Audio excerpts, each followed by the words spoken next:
Frères et sœurs dans le Christ, bien-aimés du Seigneur, nous célébrons aujourd'hui le dimanche des rameaux et de la passion de notre Seigneur Jésus-Christ. Si les rameaux expriment la joie, l'allégresse, il faut dire que la passion, quant à elle, évoque la souffrance, la douleur du calvaire. Autrement dit, le dimanche des rameaux chante à la fois le triomphe messianique de Jésus et nous invite à le suivre dans ses humiliations qui se solderont par sa mort sur la croix pour déboucher sur la résurrection.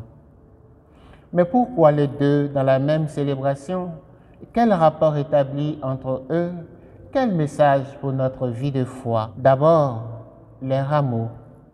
Jésus entre de façon triomphale à Jérusalem sous les acclamations de la foule en pleine allégresse. Il faut noter que chez Saint Luc, même s'il n'est pas fait mention des rameaux que les foules agitaient, l'ajout qu'il fait, à savoir « Père dans le ciel et gloire au plus haut des cieux », est très élogieux et d'une importance capitale pour ce qui se vit en ce moment.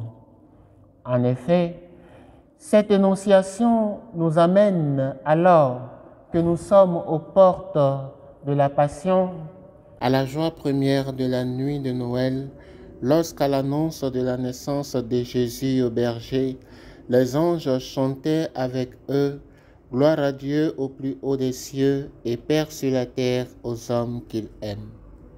C'est dire qu'en ce moment, comme les anges unissaient leur voix à celle des bergers, toute la cour céleste est en exultation avec la foule pour le Fils de Dieu, lui qui vient au nom du Seigneur pour le salut du monde. Ensuite, la passion de notre Seigneur Jésus-Christ. Le grand jour de la passion, c'est le vendredi saint, où au cœur de la souffrance sur le chemin du calvaire jusqu'au Golgotha, nous découvrirons l'obéissance kénotique du Christ à travers son anéantissement, son humiliation, son abaissement jusqu'à la mort et la mort sur la croix, l'une des pires, sinon la pire humiliation existante.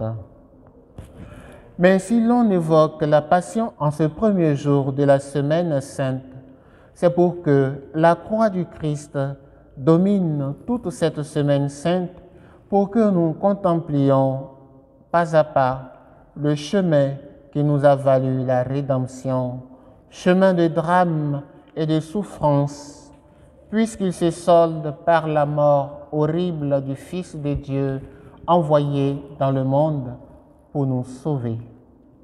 Mais également et surtout, chemin de purification des hommes et d'élévation ou de glorification de ce même Fils de Dieu, d'autant plus qu'il consacre dans sa mort notre rédemption en donnant lieu à l'homme nouveau. Finalement, l'imbrication de l'allégresse triomphale des rameaux et la souffrance de la passion nous montrent que le Christ meurt en tant que Seigneur, en tant que vrai Dieu et vrai homme. Mais surtout, cette imbrication nous fait découvrir qu'il a déjà la victoire de la lumière sur les ténèbres, celle de la vie sur la mort.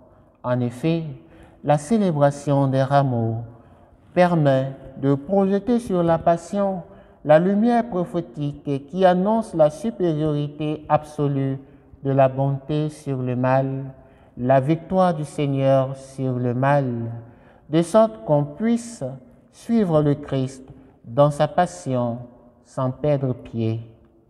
En ce sens, cette marche triomphale constitue le déclenchement d'un processus qui consacre la supériorité de la vie sur la mort.